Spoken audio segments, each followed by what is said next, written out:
So good afternoon, everyone. It's a delight to see all of you here at the Center for Governance and Markets.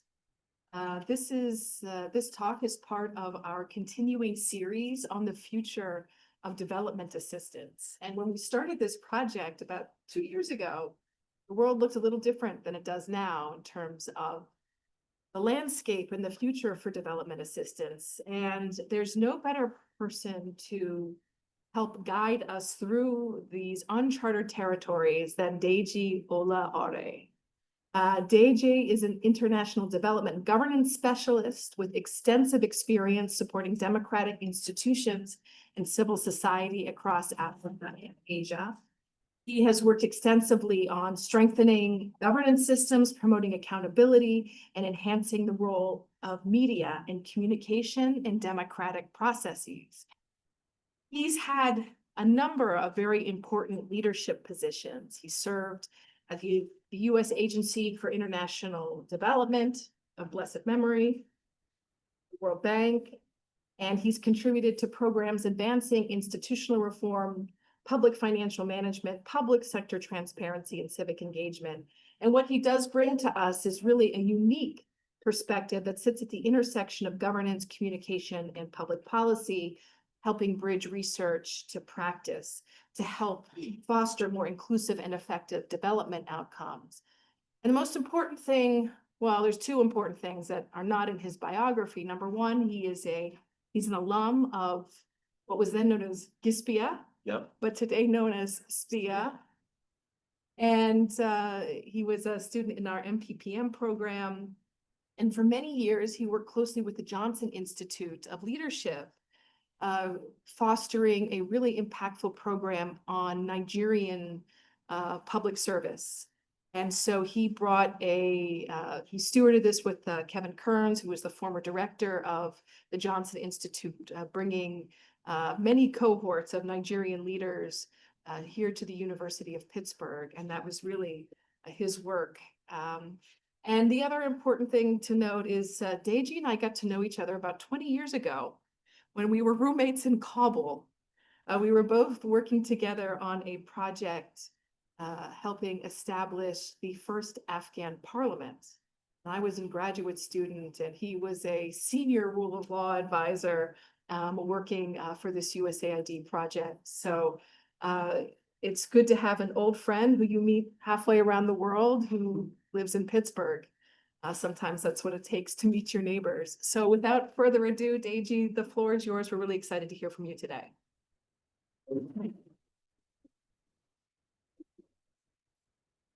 Good afternoon, everyone, and I want to thank you for your time, for coming. First, let me express my deepest appreciation to my friend Jen for the invitation, and Luna, thank you for coordinating all of this and putting them together. I would also like to extend my special appreciation to your team. Grace, thank you very much for all of this. She's on time, always asking clarifying questions, and then so I really appreciate that. That's very kind of you. I'm very responsive too. This afternoon, she sent about 3 emails.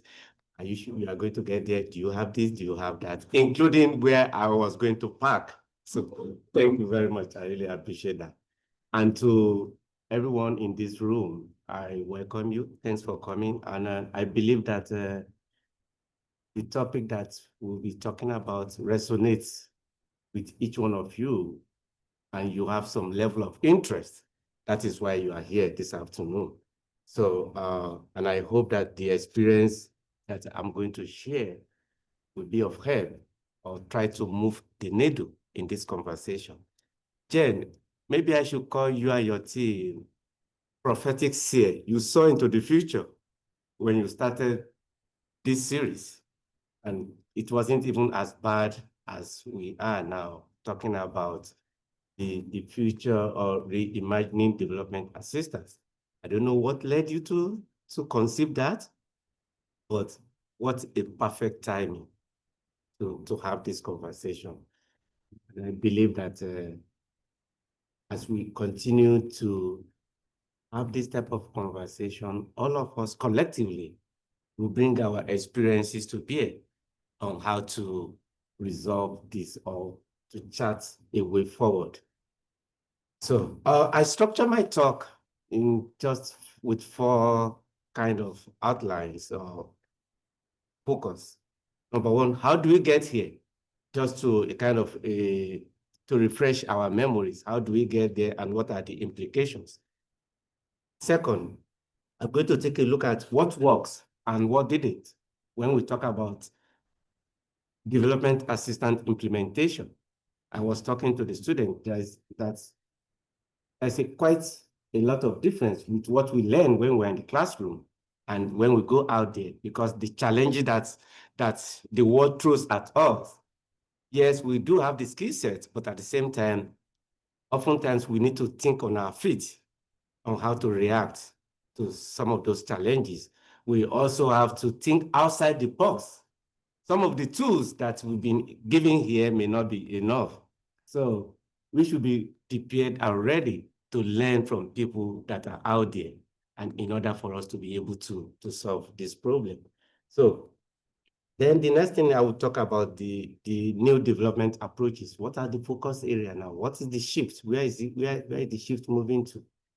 What direction are we going? And then I will end by talking about what are the career opportunities. I know this is going to be very interesting to the students that you might be thinking of. Some of us are now, oh my God, have I made a mistake? Or what is going on? So no, I think there is still, in the midst of the crisis, in the midst of the storm, we know that there is still going to be peace. At the end of it, there's going to be light at the end of this tunnel. So yeah, let's dive into it. And like I said, like first to remind us, how do we get here? What happened? So as a reminder, on January 24th this year, the State Department issued the first stop work order targeting all United States Agency for International Development projects globally, USAID. Stop work order means that they should stop the way it is, just no more work. And this came on the heels of the executive memo that was issued on January 20, that the current administration is going to take about 90 days to review all development assistance projects.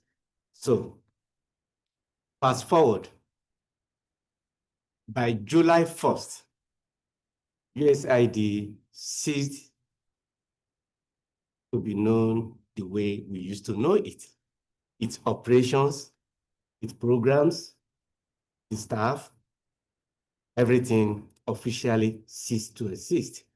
And its remaining programs, the few that were remaining, that were selected, were transferred to the State Department. How they are being run, what they are doing, I don't know. So, but it's something that so with the closure of the USAID, so now think about this, with the closure of that agency in January, the US foreign assistance draw from over 50 billion that US government used to spend by FY23 to $13 billion in FY 2025. Around that, you can see the gap. The amount that we got at the USAID in 2025 was around 40 billion, or around 42 for the operations. So by the time, by September, you can check this out. It's a public information. You go to developmentassistant.gov, excuse me, developmentassistant.gov, you find the information out there. So it dropped from about 15 billion, that was FY 2023, to 13 in FY 2025. We're talking about the current. Now, you know that the US government is already in another fiscal year. That's FY 2026. We don't even have the budget for that yet. So we don't even know the envelope. So maybe so what you are talking about now, maybe by the time the budget figure comes out, It might be less, it might be more, but that is, you can see, do the math where we are.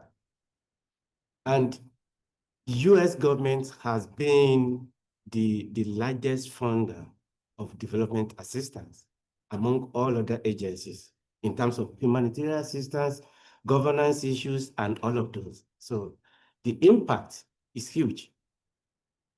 But it didn't start from January. This process didn't just started from January. And that's why I said Jen and her team, they were kind of futuristic. Before the closure of USAID in this year, the development assistance landscape has been shrinking. You have most of the donor agencies, they are reducing their funding level. They are making less and less commitment. And there are so many factors responsible for this. In terms of the budget cuts is a primary factor. Some of them are also looking inwards. We need to look at, we are having a lot of issues.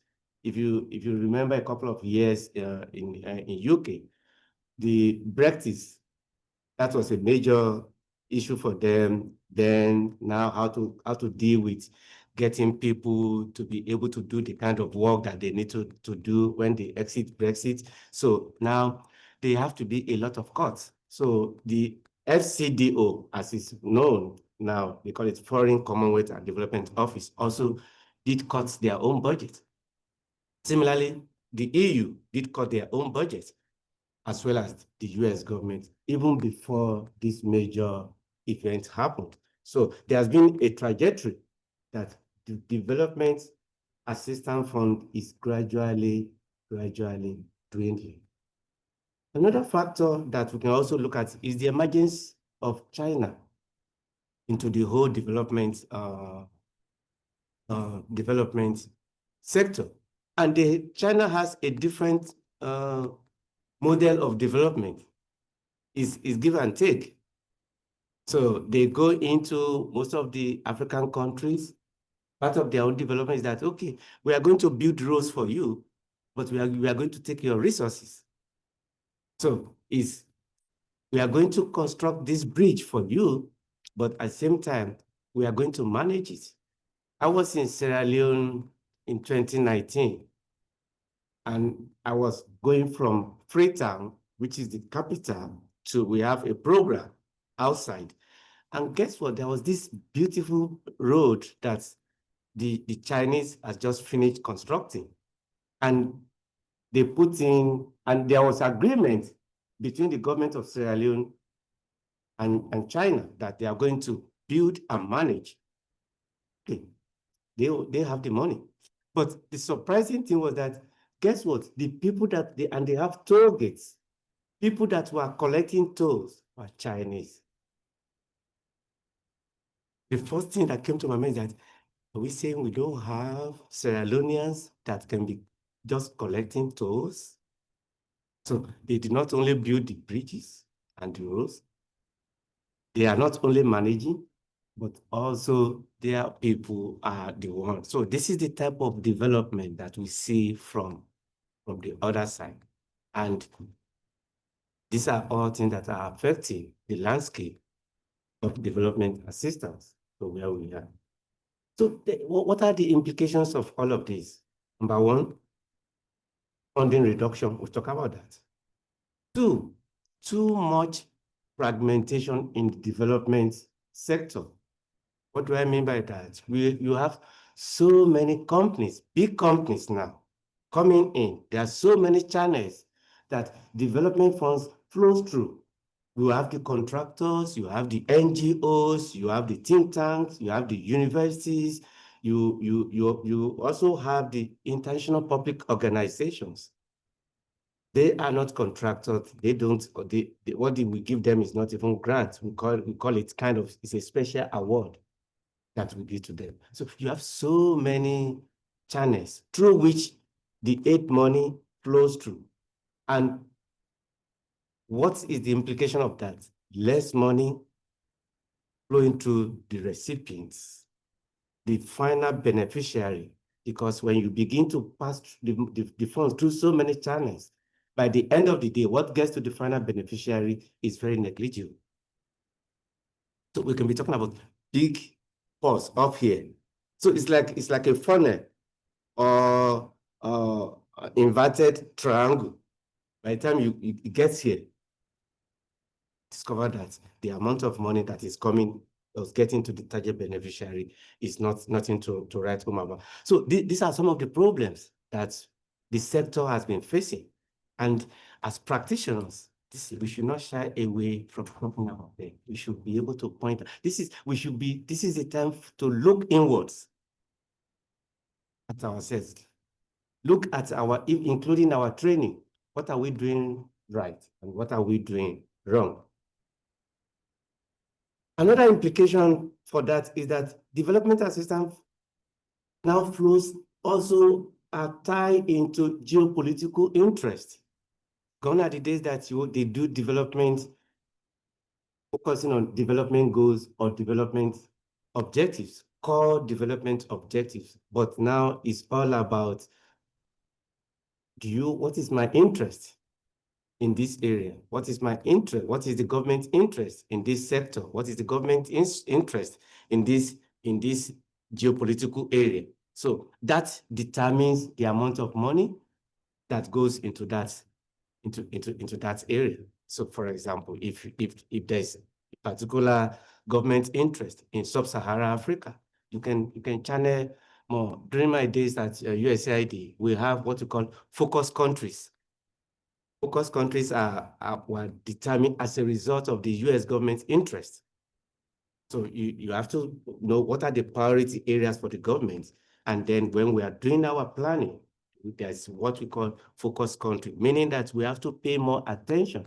We have to give more resources to these focus countries. Now, that is how we get to where we are. Those are some of the implications.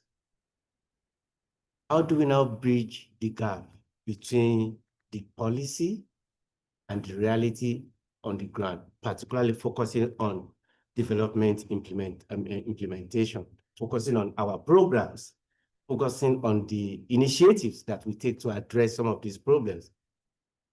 Let me say that many development initiatives and programs have failed to produce desired results, and some have completely even failed to deliver on the problem that they were designed to solve.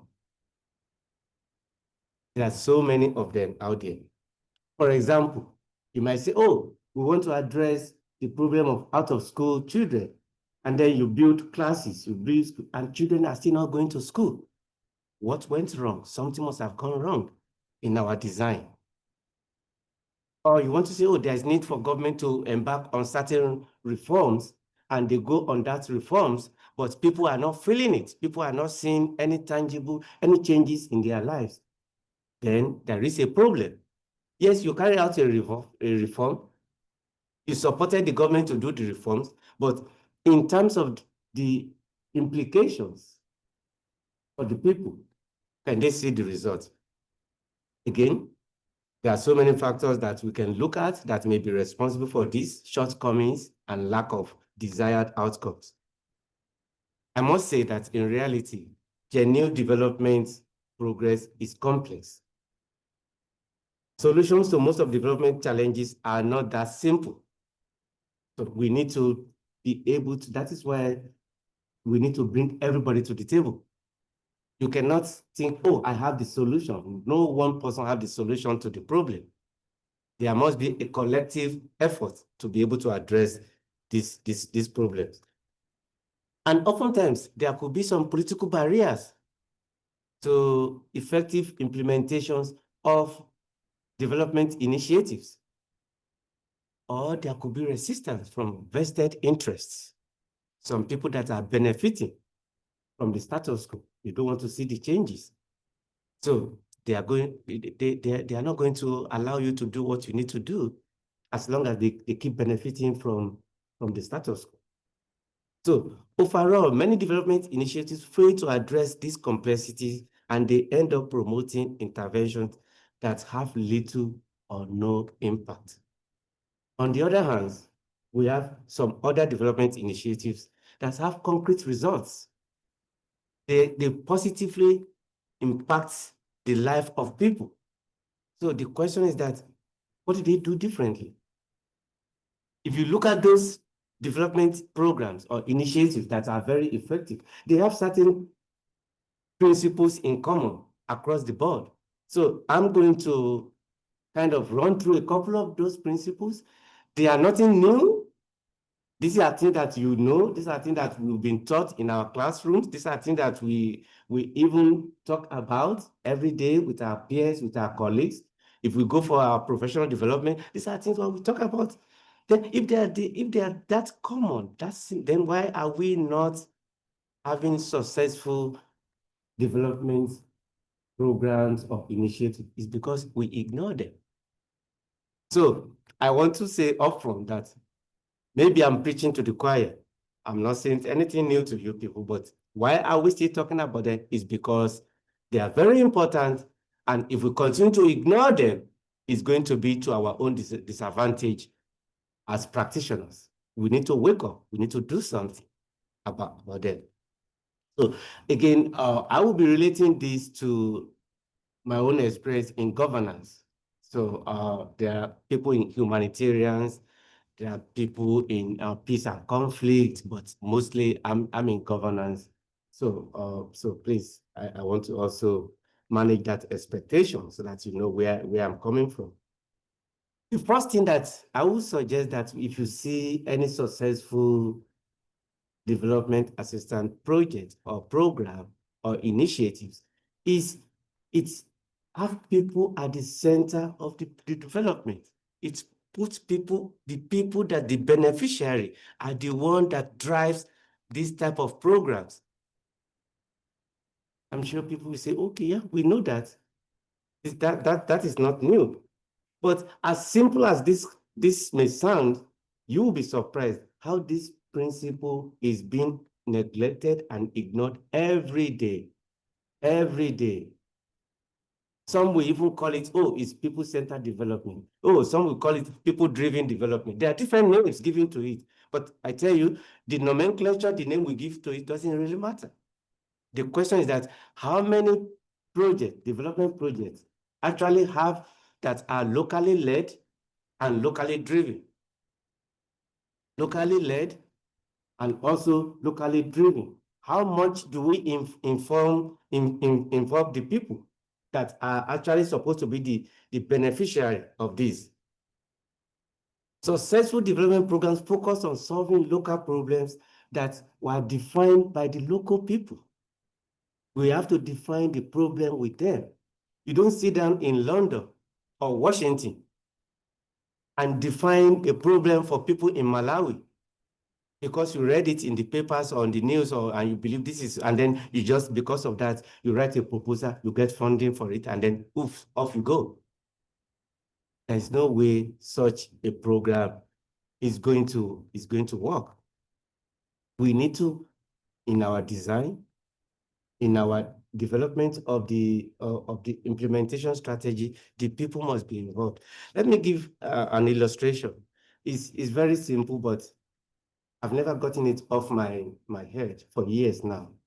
A couple of years ago, I was in Sierra Leone, as I mentioned. I was managing a parliamentary strengthening program. And one of the core area of that program was citizens engagement. And then we discovered that it was difficult for the civil society organizations and the people to reach out to the parliamentarians. They don't know which committees they are serving. They don't know what to do. Okay, so why don't we put together a simple parliamentary directories of MPs? So it will have their pictures, it will have their names, it will have their office number, it will have the committees that they are serving on, so that if you had a civil society owner that is working on health issue, we'll be talking to the right person. You can go through that. So the leadership of the parliament, the civil society, everybody was happy about this idea. In less than 2 months, we collected all the information, and now we wanted to publish. So we did a kind of a layout, and I sent it to DC. So, and in Sierra Leone, there are the constituencies, members' constituencies have numbers. They are recognized by constituency number 1, constituency number 2, constituency number 3. So those are, and they have about 240 members. So for each MP, there is a constituency number. And guess what? In that country, they recognize their MPs by their constituency number. When they see Jen, they say, oh, constituency number 3. They know that, okay, that means she's representing constituency number 3. So they see Deji, they say, oh, constituency number 10. And even when they want to introduce themselves, when they want to speak on the floor, they mention their name, they will mention the number of constituency they are representing. That I'm Deji Olaore, representing constituency number 10. Now, we send the layout of using the constituency number to DC. DC came back and said, by the way, I was working for full transparency. I was working with the National Democratic Institute there. So they send it back. No. We have to change the arrangement. It has to be alphabetical orders.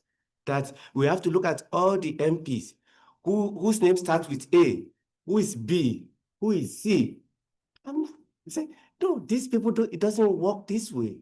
This is how they used to recognize each other. They know each other by their constituency numbers, not by the alphabet. You are going to confuse everybody. DC insisted. So it went, this you think that's supposed to be a small issue? We got to the speaker's office after 2 weeks back and forth. The man told us and said, you know what? If you are preparing this directory for us, and we are the one that we are going to use it, this is how we want it. If you don't, then take it away. It got to that point before DC can back away and say, oh, okay, do it the way they want it. I was scratching my head. That, what is the big deal? The people that we use the directory are telling us this is how it's going to be. We talk about user-friendly, being very useful to them. This is how we should put this layout so that if my name even starts with John, I'm John, but I'm constituency number 1, I should be number 1 on the directory because that is how my people will be able to find me. That is how I'll be able to identify. So eventually we produced, and I mean, it was a great publication, but I was like, why should people sitting down at headquarters telling us how to produce a simple directories for members of parliament? They now said the answer I got was that, oh, it will be confusing to international development agencies. Wow. Are we producing this for the donor partners? Or are we producing this for members of parliament in Sierra Leone? I'm sure if you go to another country, they don't have that. I'm originally from Nigeria. If you go to Nigeria, they don't have constituency number. So if you are talking about alphabetical order, that makes sense in that context. So which brings me to the next point. Context matters in our development plan, in our development approach, in our development implementation strategy. Context matters. How many of the local people are we bringing together when we are doing the design? Are we getting their input? Most of the time we talk about needs assessment. I was telling the student that I think one thing that we are missing is that when we do needs assessment, we think, oh, they are the problems. We are looking for the problems, but we are not thinking about the strengths assessment. What strengths do these people have? What strengths are what can we capitalize on that we can build our program on so that it can be sustainable? They can own the process. We talk about ownership, but when you talk about ownership and they are not included, how do you want them to own it? And then at the end of the day, we talk about development projects failing. Of course, we fail. I'm from southwestern part of Nigeria. There is a proverb that used to say that you don't shave a man or a woman's head in his or her absence. you cannot shave my head when I'm not there. I have to be physically present and give you the permission to shave my head before you do that. But that is not the case with most of us in development. We try to decide for people.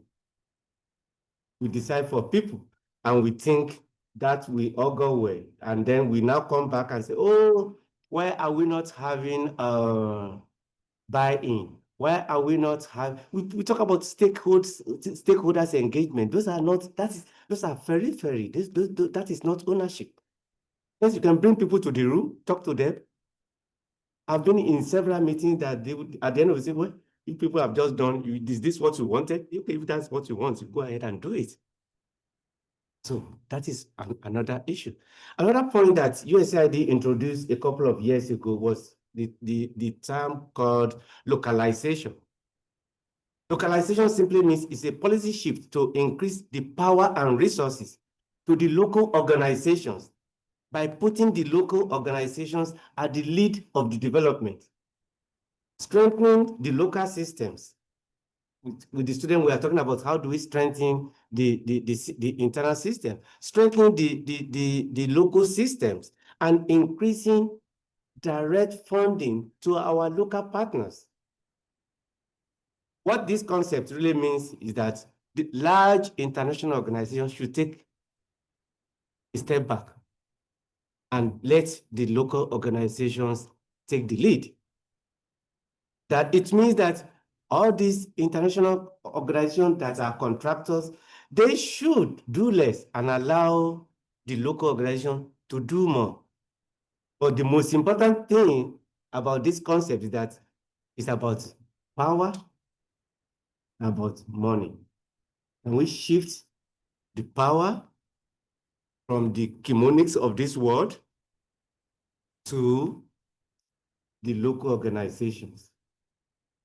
And we shift the resources that that are flowing to these big contracting firms to local organizations. And one of the advantage of this is that we can do more. We can do more. Yes, are you saying that, oh, there's no need for all these international events? No, there is, but they could be serving as the technical advisors. They should be the technical advisors to these other organizations. They are not the one that should be taking the lead on everything. About precisely in 2022, our team developed a regional anti-corruption program in Southern Africa, and we opened up the request for proposal. So we've already decided that we are going to award to the local, but we make sure that both the international organizations and the local organizations have the opportunity to submit their concepts. We received about 18 proposals. We shortlisted 6 of them, and then we asked them to do what we call oral presentation. During the oral presentation, what were we looking for? We were asking them just 1 or 2 questions. Can you tell us your methodology? What is your approach? How do you want to solve this problem? Guess what? The local organization has a better understanding of how to address this problem, because the problem we are trying to address was wildlife trafficking, money laundering that are flowing through South Africa to Asia.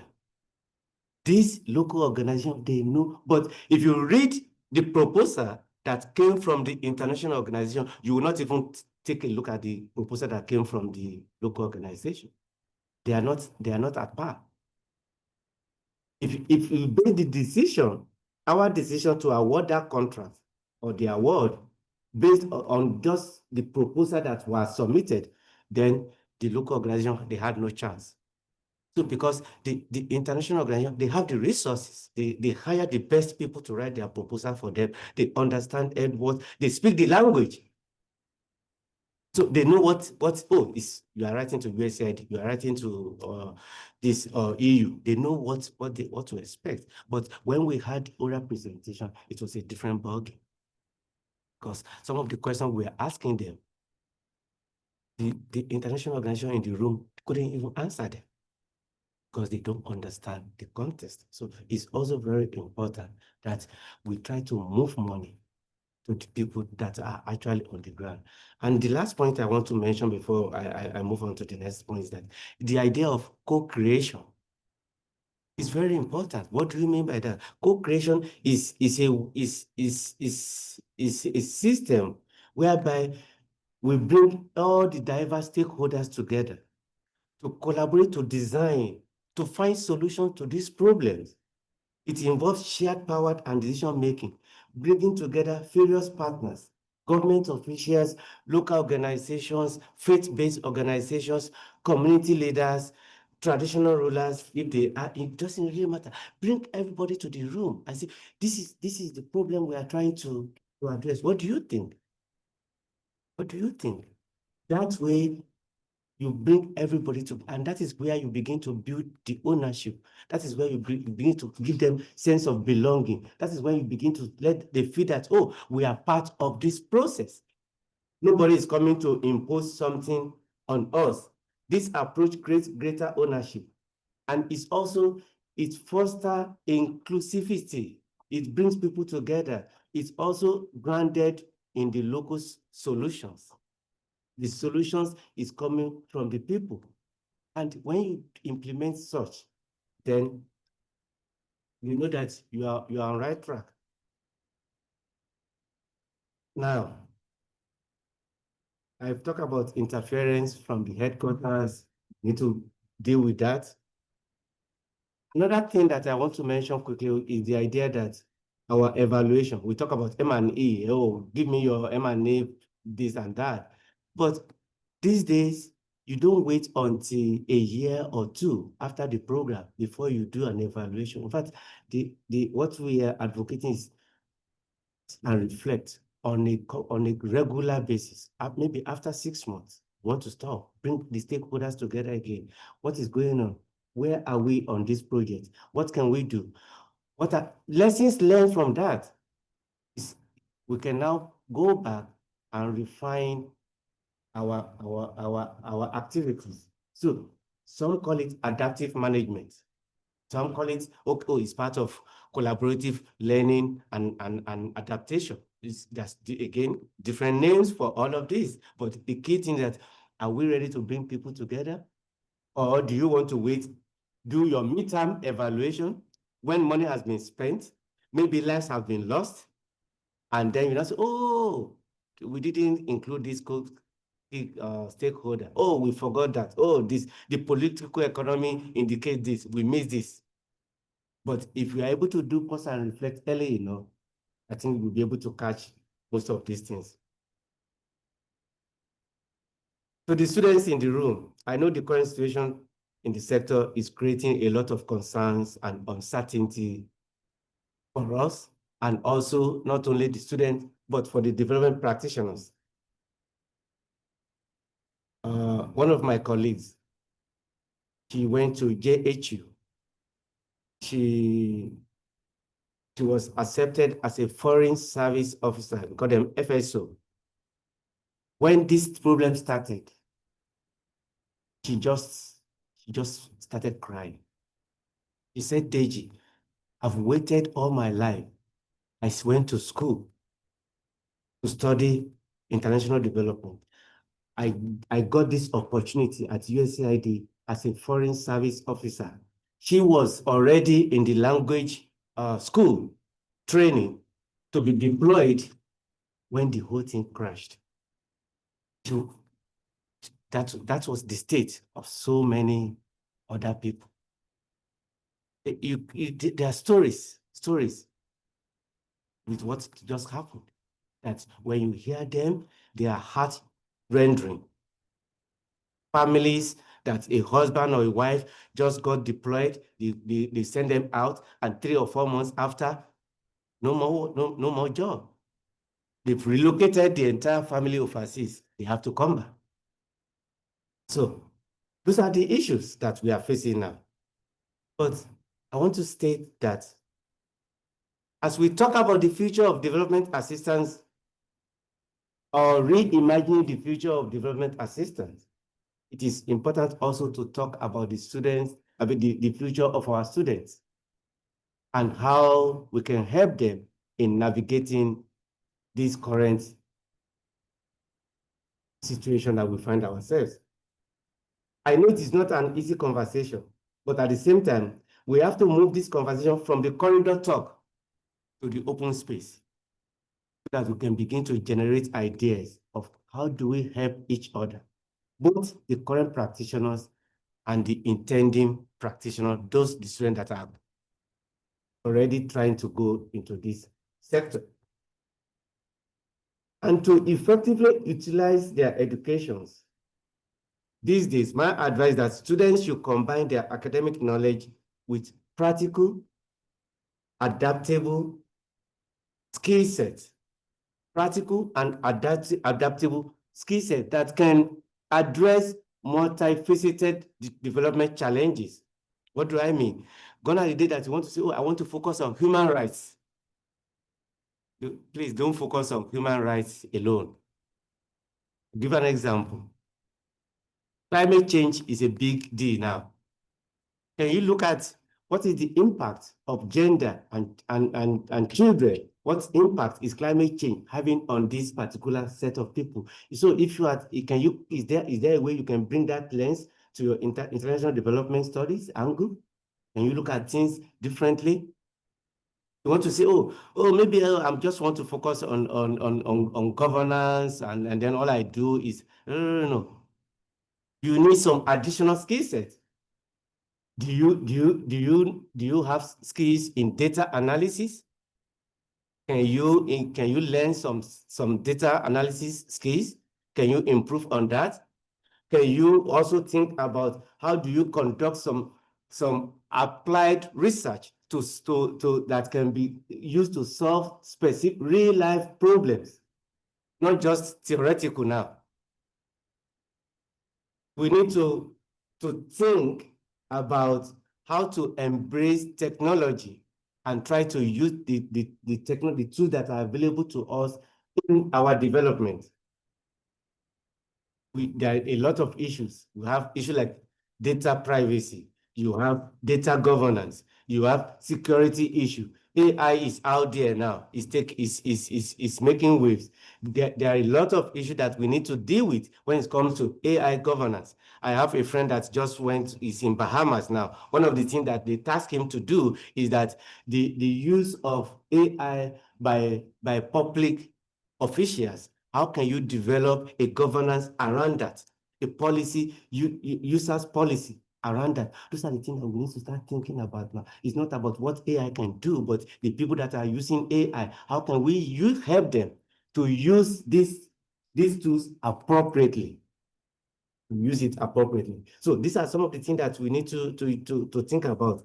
Also, still on data analysis, how can you use data to measure program effectiveness and also use that the same thing to inform policy decision? You are not just doing policy analysis, but you are now talking about, okay, this is what the data says. And if we are able to incorporate this into this is what it's going to give to us. Peace and security, that's another area that we need to think about.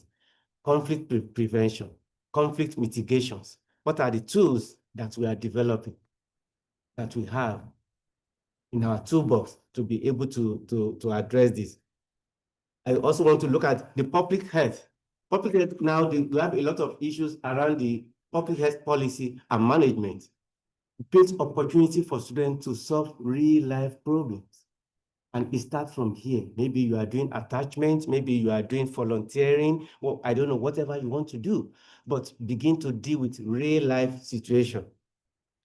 Another key thing that I also want to leave the student with is that you need to develop additional skills in the areas of political economic analysis. Do you know how to use these tools? These are things that you can self-train yourself, even if you are not. I know there are some schools that they offer classes in political, yes, okay. So, but this is something, what about social behavior change analysis? There are a lot of organizations that they are requesting for people that have this skill set to come and help them. Program management, that is big. We all have to get on that. So again, aside from our advice, it's not enough for you to say, oh yes, I take a course in program management. If you are able to get your PMP certification. That is, then you are up. See, you have something that someone else don't have. I was talking to a colleague of mine.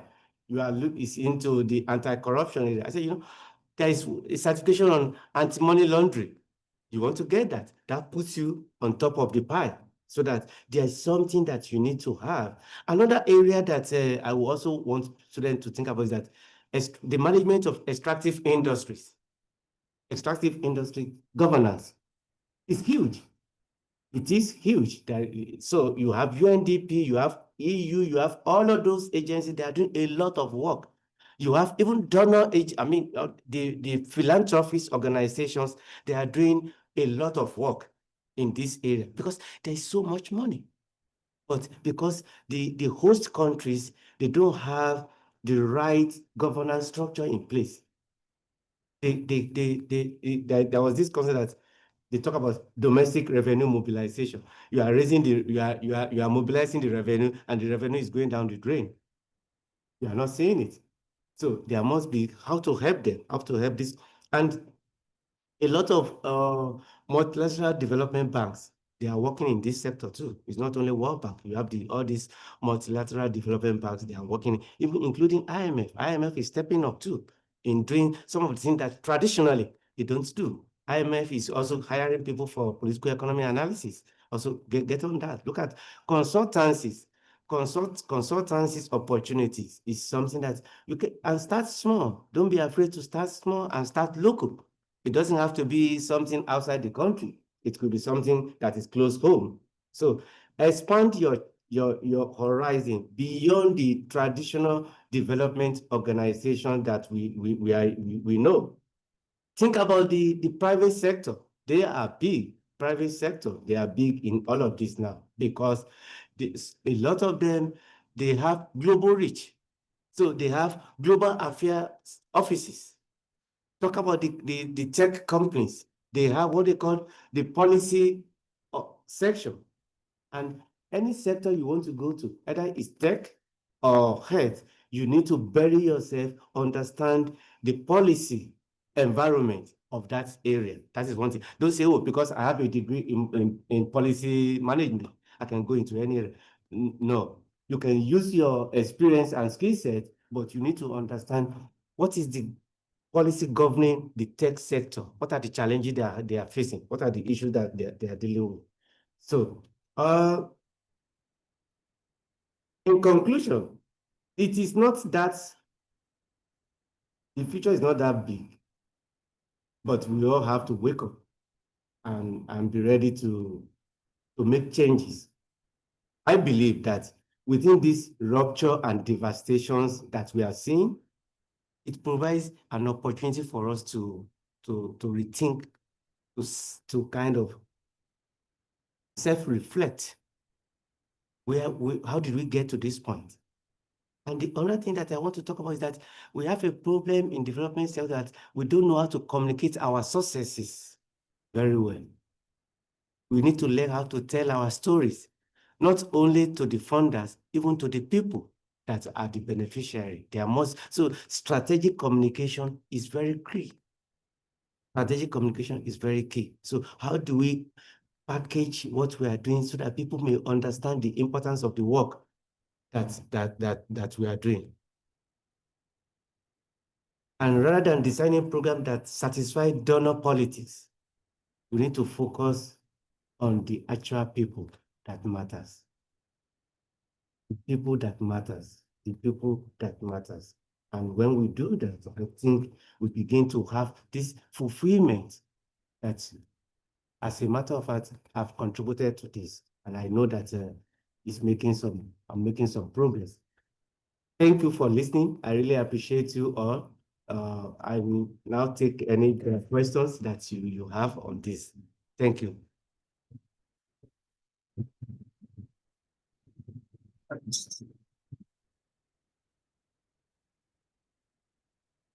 Yes. Let's just start with a very brief comment, Okay. and then, so I was very excited to hear a lot of this. One of the things that I've been arguing as a professor in our SPIA program is that we need to pivot away from thinking about international development to global policy.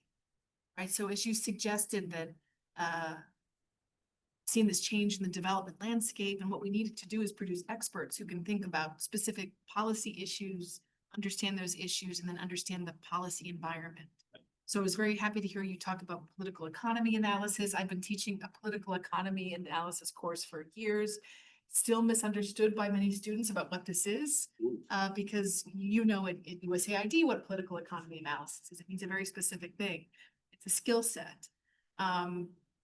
And one of the things that we learned through political economy analysis is that something that's very central to CGM is that we believe here, the whole premise of our center is that we have to study and understand local solutions.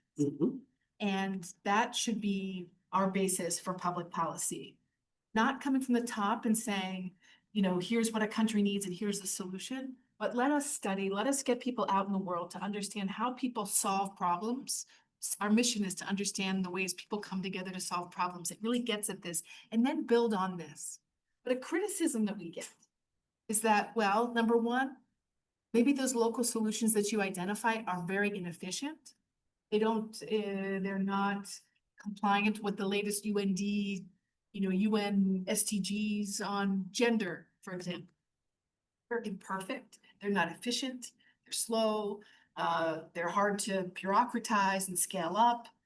And therefore, you could spend a lot of time studying these local things, or you could do a nice top-down solution, from the capital city and develop a nice plan for the whole country and take care of that in an hour. So what would you say to that critique? Well, if you do your beautiful plan at the top and you take it down, it might work for a couple of months, probably maybe years. Is there any ownership in that process? And if the development partners, or the moment they step out of that is the end of that solution. When we talk about local solution, doesn't mean that there is no room for other ideas to come from outside. All we are saying is, can we generate this? Can you make them to be part of this conversation? Good example, MacArthur funded a school feeding program in Nigeria, and then I was one of the people that went to do a case study. There was a particular state that was so unique in their own approach to school feeding. Well, the first thing they did was that they go to they call all the community leaders that government is about to implement this, and we are going to use people from your community to provide the meal to the students. That's number one. So all the vendors, the food vendors, came from the community. Number two, they make sure that the PTAs, parent-teacher associations, they are part of it. They are the ones that are actually monitoring this food. They have what we call a timetable. What meal will be provided on Monday, Tuesday, and with what? They were the ones that were monitoring it. Guess what? That program had over 90% success rate. In other places, they just give they say, oh, they are established caterers. They give the contract to them. Today, the contract may decide to cook rice, whereas it's supposed to be noodles on the menu. They will tell them, this is what we have. So, and the second part of what the other state did was that they source most of these food materials locally from the local people. So you are not going out to say, oh, I can't find rice. No, this is our children. You want to feed our children? Why, if my children like to eat rice, why do you want to give my children yam? Why do you want to give my children noodles? So they source the food that they are serving these people, the children, locally. Then to your point, at the end of it, when that program ended, those people continue to monitor the activities of those schools. Because the PTA, they are making contributions, they are supporting the school. That is still ongoing as we speak. But guess what? If somebody designed the program from the headquarters or from the capital of the country and bring it, maybe it will work for a year or two, and the moment nobody is there. So it's not my program. These people, they took ownership of it. So for me, that would be the counter argument to what they are saying.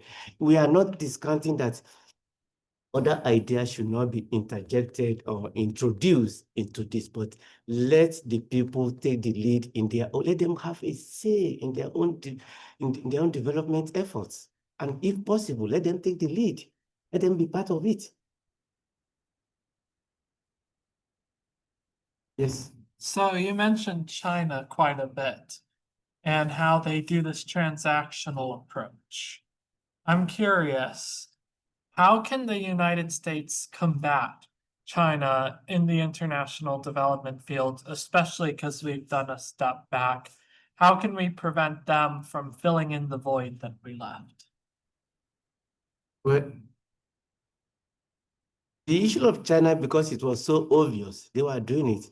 The question now is that, are other nations not doing the same now?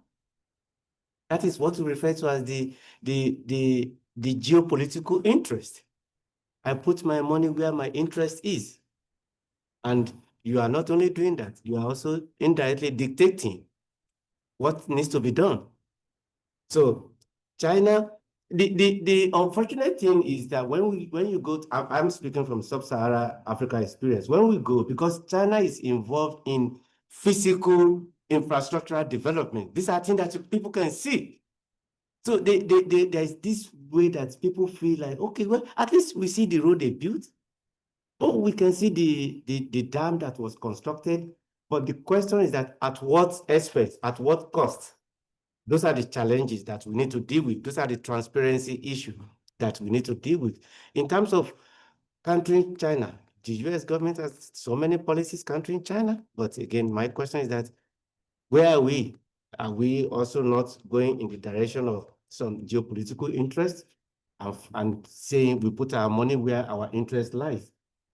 Exactly, because one thing I found interesting is that transactional approach. It sounds very much to me like the approach that this current administration is doing. When you look at the trade deals, when you look at development, it is, we will give you this, in return you give us that. So maybe we are actually going more towards a China approach ourselves. Maybe your guess is as good as Time mine. will tell, exactly. So time will tell. Yes. So what you were saying about building internal resiliency and including the people within the area at the very basis of the ideas and the program itself, how would you theoretically go about that in an area that is plagued with conflict and different groups that are dedicated to ensuring that that doesn't happen? It's very simple. We can't have development without peace. We can't be talking about development without peace. So, and I think the first problem to address is address the issue of the conflict. What is causing the conflict? Or how what can we do to mitigate the conflict and just let there be peace? So if you can't do development work in where there is no peace. So, and if you are doing development work, it's a different kinds of development work. So that could be okay. That may fall under peace and conflict. So then, okay, we want to make sure that the people are okay. If they are fighting, if it is internal civil war or whatever, I mean, you see what is happening in area like places like DRC and all of those places. Then people are displaced. You have internally displaced people. How do you resettle people? How do you, so those are the kind of things that even at that, so you need to talk to people. There are some refugee camps that are all over the places. You have to provide schools, you have to provide water, you have to provide, making sure that people are safe. So yeah, that is no development without peace, no meaningful development without peace.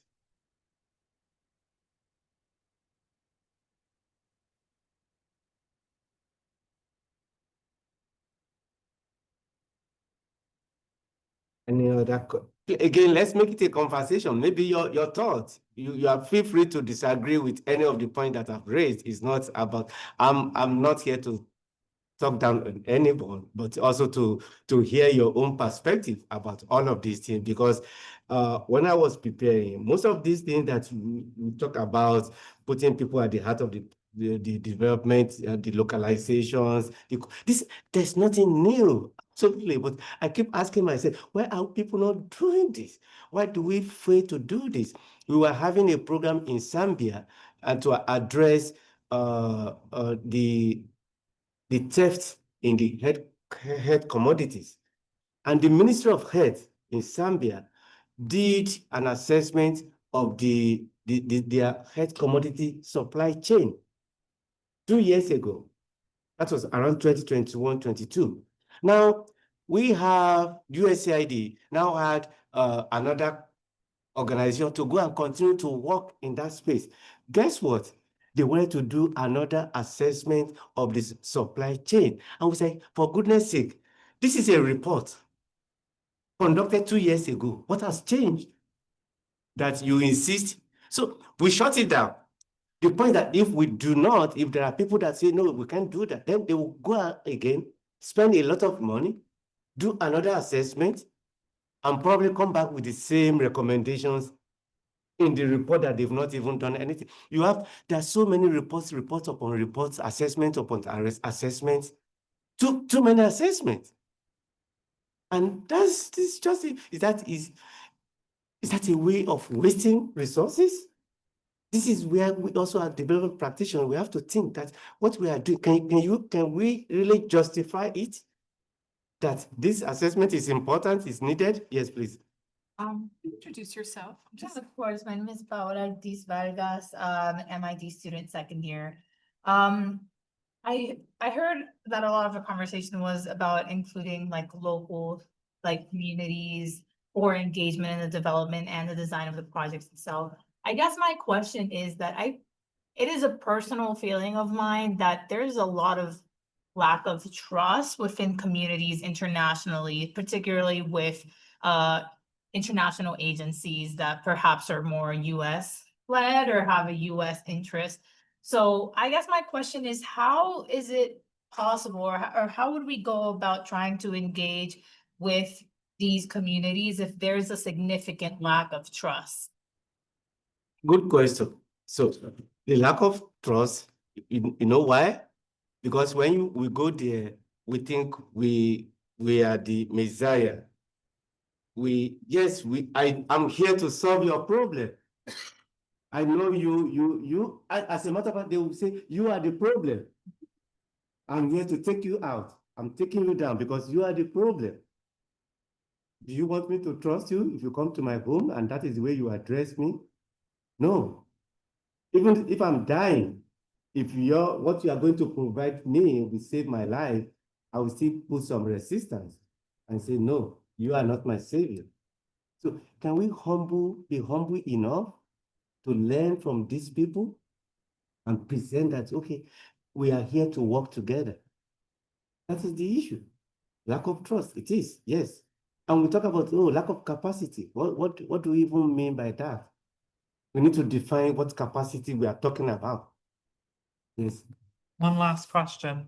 Throughout this talk, you focused a lot on the harms that cutting the program did. I want to hear your opinion about some of the common objections to the opinion. A friend of mine yesterday actually made a heated social media post about this.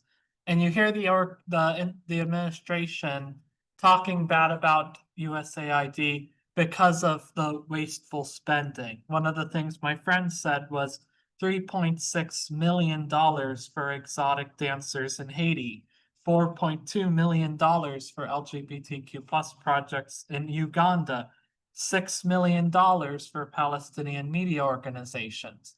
I mean, that's a lot of money that could be taken in to take care of our problems here at home. How would you respond to that? The first question is that, can anyone authenticate those projects?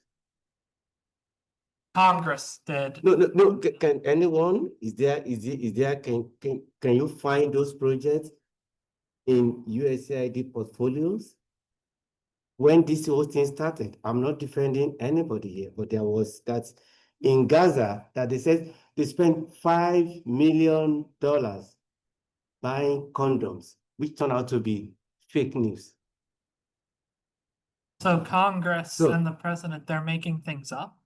But I don't know. We need to. Now I'm saying, is this coming from Congress or from There what was is the a- source of this? It was a congressional report that my friend retweeted. So again, that I can speak to any of this, but first you need to authenticate this. Does this project, all these projects that we are talking about, are they actually read one? And then who authorizes them? Yeah. So I've said a lot of things that we're not doing right. Yeah. Even in our own approach. So this could be part of them, but in terms of all of this, the question that do we want to say we want to change and address the problems, or do we want to kill the initiatives completely? Exactly, and that's what I was telling my family yesterday, because I believe personally, instead of just like burning it all down, like let's just end it all, it would be much more effective to, as you said, address the problems. Look at specific things, continue on, but just reform rather than totally abolish. And like I said, I I'm agree. not, I talk about schools that were built and children are not going to school. They are real. Guess what? They build schools where children cannot even reach. Jen can speak to, she has seen so many of these. They will say, oh, this is a big, and you will see big banner funded by US government or EU or wherever, and no child goes to school there. There could be so many reasons. Maybe it is not safe for children to go to school there. Maybe there is no transportation. Then why do you want to locate a school and construct buildings, spend money out there? We see all of this.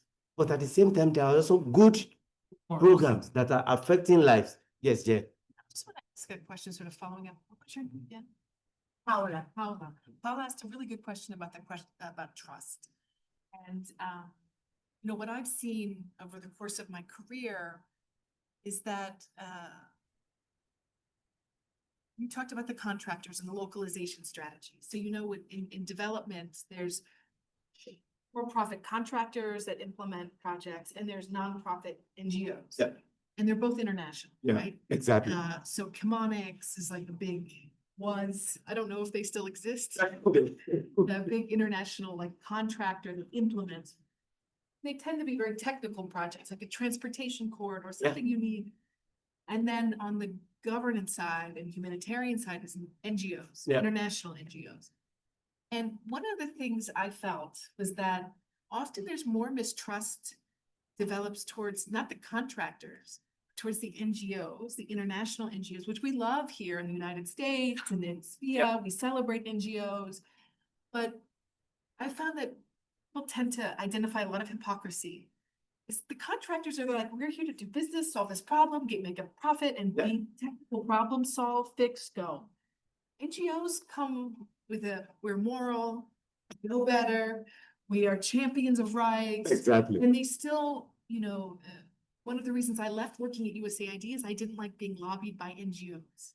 It made me feel worse than like the contractors. I knew what the contractors were about. The NGOs, was a very different feeling because had a set of moral claims about their work and that they were better than everyone. And I don't know if you could say a little And bit. Jen, you know why? They also bring down the local NGOs. That is the problem. And the local NGOs or CBOs, community development organizations, they are the people. They are the people that are living in those communities. They are the people that people knows them. They know each other. They socialize together. And you come from wherever you come from, and you are saying you know better than these people, that their approach is wrong. They don't even know what they are talking about. That's crazy. So it's like we versus them. That is the approach that Jen was talking about, particularly with the international NGOs, is we versus them. You don't have the capacity. You don't know what we are talking about. And then that is where we start talking about, you know what, we've been doing this for years. I've done this in East Asia, South Asia, this, that, and then, so what you did out there may not be, you are not in South Asia here. this is a different environment. Yes, please. Hi, my name is Hazel. I'm a second year MAU student, and I was thinking about the question on what you just said also. How can small organizations and grassroots negotiate this like kind of power imbalance situation to try to take more of a primary role in building these programs, but also helping them strengthen the capacities within the community? 'Cause I was speaking to an organization a couple of weeks ago from Colombia, they were telling me people come here and do research and they produce their big like papers and that information never comes back. Like we don't know what happens with it. How can we change that how things are working right now? I think one thing is that also for some of us, if we have the opportunity to work with these local organizations, we should take advantage of it. What do I mean by that? Even maybe you want to volunteer, you want to support them in whatever you do, is very important. To your point, how is going to be is a deliberate intention. And like I told you, when you talk about localization, is the shift of is power shift and money. Who wants to give out power easily and who wants to give up money? Those two is it. So unless there is a deliberate effort, which I think other development agencies are working towards now to ensure, and like I said, what we can do is that the Southern African region program that I was telling you about, what we eventually did that it was awarded to local organizations, but we encourage them to have some technical advisors from any of these international organizations if they want to. And there was a provision for that. We made in the budget, we made provision for technical advisors for them. If you need a help on this area, they should be able to tap into that. That is how you can build their own internal systems too. So if you don't give them the opportunity to do, how would they be able to do it? Thank you very much.